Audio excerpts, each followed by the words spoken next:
राधे राधे दोस्तों, हर हर महादेव। आप सभी को मेरा प्यार भरा राम राम। कैसे हैं आप सभी दोस्तों? आज मैं आपके लिए बाबा बैजनाथ जी की वीडियो लेके आई हूँ। इस वीडियो के माध्यम से मैं आपको बैजनाथ जी के दर्शन एंड यात्रा की संपूर्ण जानकारी देने वाली हूँ। दोस्तों, जो बैजनाथ जी का मंदिर है ये देवघर में झारखंड में है। एंड यहाँ जाने के लिए आपको किस प्रकार से पहुंचना है, यहाँ रुकने की क्या क्या व्यवस्था है, एंड साथ में ही होटल और धर्मशाला आप कहाँ ले सकते हैं और उसका बजट कितना हो सकता है, खाने पीने की क्या व्यवस्था है, दर्शन करने का क्या सही तरीका है, इसके साथ में ही आप और कहाँ कहाँ घूम सकते हैं। एंड आपको वीडियो के एंड में पूरा बजट पता चलेगा दोस्तों तो प्लीज वीडियो को कंप्लीट देखिएगा दोस्तों। चलिए दोस्तों, आज सबसे पहले मैं आप 12 ज्योतिर्लिंगों में ये जो बैद्यनाथ धाम है ये अत्यंत महत्वपूर्ण माना जाता है दोस्तों ये झारखंड में स्थापित है। एंड जब भी आप लोग यहाँ जाना चाहते हो, इसके लिए सबसे आप पहले आपको मौसम देखना पड़ेगा। तो इसके लिए सबसे जो अच्छा समय है वह अक्टूबर से मार्च तक है दोस्तों। चलिए एक बार बाबा बैजनाथ धाम का जयकारा लगाइए। अब बताते हैं कि आप यहाँ किस प्रकार पहुंचोगे। यदि आप ट्रेन के माध्यम से आना चाहते हो दोस्तों, तो वैसे तो बैद्यनाथ में भी रेलवे स्टेशन है, लेकिन वो वेल कनेक्टेड नहीं है। हर जगह से वहां आपको ट्रेन नहीं मिलेगी। बहुत ही कम जगह से बाबा बैद्यनाथ रेलवे स्टेशन पर ट्रेन आती है। लेकिन इसके अलावा भी दूसरा रेलवे स्टेशन है, वो है जसीडीह रेलवे स्टेशन। तो आप ट्रेन के माध्यम से जसीडीह रेलवे स्टेशन आ जाइए दोस्तों। यदि आप प्लेन के माध्यम से आना चाहते हैं तो आप प्लेन के द्वारा भी आ सकते हैं। बाबा बैजनाथ में ही एयरपोर्ट है, देवघर में जो बना हुआ है। तो आप देवघर पे जो एयरपोर्ट है नेशनल, आप वहां पे आ जाइए। वहां के बाद आपको कैब मिल जाएगी, बसें भी मिल जाएंगी, ई रिक्शा भी मिल जाएगी, या आप अपनी खुद की गाड़ी से भी जा सकते हैं। एंड इसके बाद बात करते हैं दोस्तों बस की। यदि आप बस से आना चाहते हैं तो भी आप देवघर पहुंच सकते हैं। यहाँ काफी जगह से बसें आती हैं, तो आपको इजीली बस मिल जाएगी। और देवघर के लिए यदि बस नहीं मिल सकती तो आप जसीडीह आ जाइए और वहां से ई रिक्शा बैटरी कार लेकर के आप पहुंच जाइए। अब बात करते हैं दोस्तों रहने की। दोस्तों ये जो क्लॉक टावर है, यहाँ पर ही एक मार्केट बना हुआ है और ये चौराहा है। यहाँ पर आपको रूम्स मिल जाएंगे। रूम्स की स्टार्टिंग 400 to 500 से हो जाती है और 2000 से 3000 तक में आपको काफी लग्जरी रूम मिल जाएगा दोस्तों। यदि आप बैजनाथ बाबा में धाम में रहना चाहते हैं तो यहाँ के ट्रस्ट के माध्यम से भी कुछ सुविधाएं दी गई हैं। तो आप बाबा बैजनाथ धाम का जो ट्रस्ट है वहां पर भी, उन भवन में भी अपना रूम बुक करा सकते हैं। उसके लिए आप वहां जाके भी टोकन ले सकते हैं। एंड ऑनलाइन भी ये सुविधा अवेलेबल है। अगर आप ऑनलाइन कराना चाहें तो आप वो भी करा सकते हैं। अब बात करते हैं दोस्तों खाने की। वैसे तो यहाँ खाने की कोई कमी नहीं है। यहाँ पर काफी सात्विक फूड के भोजनालय बने हुए हैं। तो आप कहीं भी किसी भी होटल में जाके खाना खा सकते हैं। सभी जगह थाली सिस्टम रहता है, जिसका प्राइस लगभग 80 से 100 रुपए रहता है। एंड इसके साथ में ही यहाँ काफी लग्जरियस होटल्स भी हैं। आप अगर और भी अच्छा खाना चाहते हैं तो आप अपनी इच्छा अनुसार वहाँ भोजन कर सकते हैं। बट अगर बजट की बात करें तो आपको लगभग 100 रुपए तक या 200 रुपए तक बहुत अच्छा खाना और सात्विक फूड यहाँ मिल जाता है। चलिए दोस्तों, अब हम बात करते हैं बाबा बैजनाथ धाम के दर्शन की।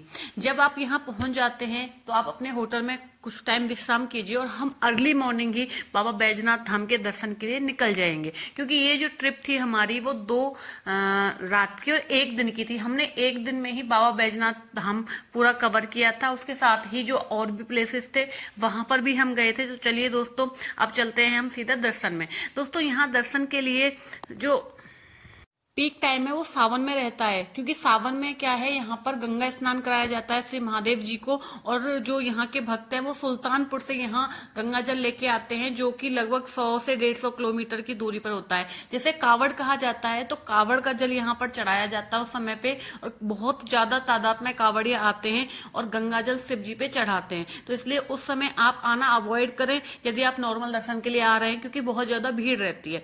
चलिए दोस्तों, अब समय व्यर्थ ना करते हुए चलते हैं जनरल लाइन में एंट्री करते हैं। यदि आप सामान्य दर्शन करना चाहते हैं तो आपको जनरल लाइन में एंट्री लेनी पड़ेगी। और ये जो है मंदिर के पीछे की साइड में बनी हुई है, तो आपको वहां से जाना पड़ेगा। काफी लंबी लाइन लगी रहती है, क्योंकि अगर आप नॉर्मल दर्शन करोगे तो आपको 4 से 5 घंटे लग जाएंगे। मिनिमम टाइम बताया है जब ज्यादा भीड़ नहीं होती, क्योंकि जो देवघर का मंदिर है वो काफी छोटा है।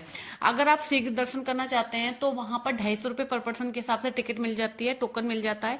और वो आपको वहीं से लेना होता है, ऑनलाइन प्रोसेस नहीं है। तो आप वहां जाकर के वो टोकन ले सकते हैं और फिर आप शीघ्र की जो लाइन है उसमें लग सकते हैं दोस्तों।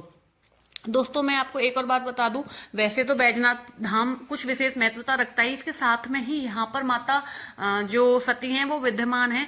शिव जी और पार्वती दोनों यहाँ पर विद्यमान होने के कारण ही ये जो ज्योतिर्लिंग है वो बहुत ज्यादा विशेष है और इसे रावणेश्वर ज्योतिर्लिंग भी कहते हैं।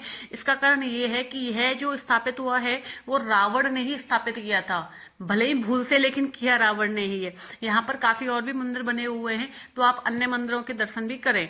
साथ में माता पार्वती के दर्शन अवश्य करें दोस्तों। यहाँ पर काफी सारे पूजा अनुष्ठान भी किए जाते हैं, तो यदि आपको कोई पूजा करानी है तो आप वो भी करा सकते हैं। एंड इसके साथ भी जो प्रोग्राम हमने भी किया था उसमें बताते हैं, यहाँ जो माता पार्वती जी हैं और शिव जी हैं, यहाँ पर उनके लिए बंधन किया जाता है। तो इस प्रकार से एक धागा पूरे मंदिर के आसपास बांधा जाता है, तो हमने भी वो बनवाया था। यहाँ मुंडन वगैरह भी होता है, यदि आपकी ऐसी कोई प्रोसेस है, आपके बच्चे वगैरह हैं, तो आप वो भी करवा सकते हैं दोस्तों। एंड इसके साथ में ही मैं आपको दर्शन का टाइम बता दूं दोस्तों, सुबह 4 बजे से दर्शन स्टार्ट हो जाते हैं एंड शाम को 6 बजे से 9 बजे तक रहते हैं। बीच में मंदिर 3 बजे बंद हो जाता है, फिर शाम को 6 बजे खुलता है दोस्तों चलिए अब विलंब ना करते हुए चलते हैं मंदिर की तरफ और करते हैं दर्शन। दोस्तों अंदर मैं कैमरा नहीं ले जा पाई क्योंकि वहां कैमरा अलाउड नहीं रहता है और भीड़ भी बहुत ज्यादा रहती है, जिसकी वजह से बहुत दिक्कत आती है दोस्तों। इसके बाद हम जाएंगे शिवगंगा के दर्शन करने। यहाँ पर लोग स्नान करते हैं एंड यहाँ स्नान करने के बाद ही कुछ भक्तगण दर्शन करने जाते हैं, कुछ छींटे लेते हैं और बाकी लोग जो जिनकी जैसी श्रद्धा होती है वो इस प्रकार से यहाँ करते हैं दोस्तों। इसके दर्शन करने के बाद हम जाएंगे बासुकीनाथ जी के दर्शन करने, जो लगभग 40 से 45 किलोमीटर की दूरी पर है। एंड एक और बात बता दूं, यदि वासुकीनाथ के दर्शन नहीं करते हैं तो बैद्यनाथ जी के जो दर्शन है वो पूर्ण नहीं माने जाते हैं। दोनों ज्योतिर्लिंगों के दर्शन करने के बाद ही ये यात्रा संपूर्ण मानी जाती है। चलिए अब हम चलते हैं वासुकीनाथ दोस्तों यहाँ पर भी वासुकीनाथ जी का टेम्पल बना हुआ था जिसमें शिवलिंग विद्यमान थे और यहाँ पर भी माता पार्वती जी भी विद्यमान थी, जिनको काफी श्रृंगार वगैरह भी चढ़ाया जा रहा था। आप यहाँ पर प्रसादी भी करवा सकते हैं, श्रृंगार माता रानी का चढ़ा सकते हैं, नवग्रह पूजा भी कराई जाती है यहाँ पर और काफी छोटे बड़े मंदिर भी यहाँ पर बने हुए हैं दोस्तों। एक बार बाबा बैजनाथ जी का जयकारा जरूर लगाएं दोस्तों। यहाँ पर दर्शन करने के बाद हम यहाँ से निकले थे एंड इसके बाद सीधा हम चले गए थे त्रिकूट पर्वत की तरफ। दोस्तों यदि आप यहाँ जाना चाहते हैं तो जाएं, लेकिन जो ज्योतिर्लिंग के दर्शन है वो इन दोनों के दर्शन करने के बाद पूर्ण हो जाते हैं। यदि आप त्रिकूट पर्वत पर जाते हैं तो आपको देवगढ़ की तरफ वापसी करनी पड़ेगी और रास्ते में त्रिकूट पर्वत पड़ता है, वहां पर जाकर आप अवश्य ही पूजा करें। वहां काफी अच्छा कह सकते हैं एक मनोरम दृश्य आपको वहां से दिखाई देगा। एंड अगर बात करूं मैं गर्मी की तो अप्रैल से जून जुलाई तक यहाँ पे काफी अच्छी गर्मी रहती है एंड उसके बाद मौसम अच्छा हो जाता है। ऐसा बताते हैं बैजनाथ जी के पेड़े भी काफी फेमस है, आप अगर यहाँ आते हैं तो यहाँ के पेड़े भी अवश्य लेके जाएं।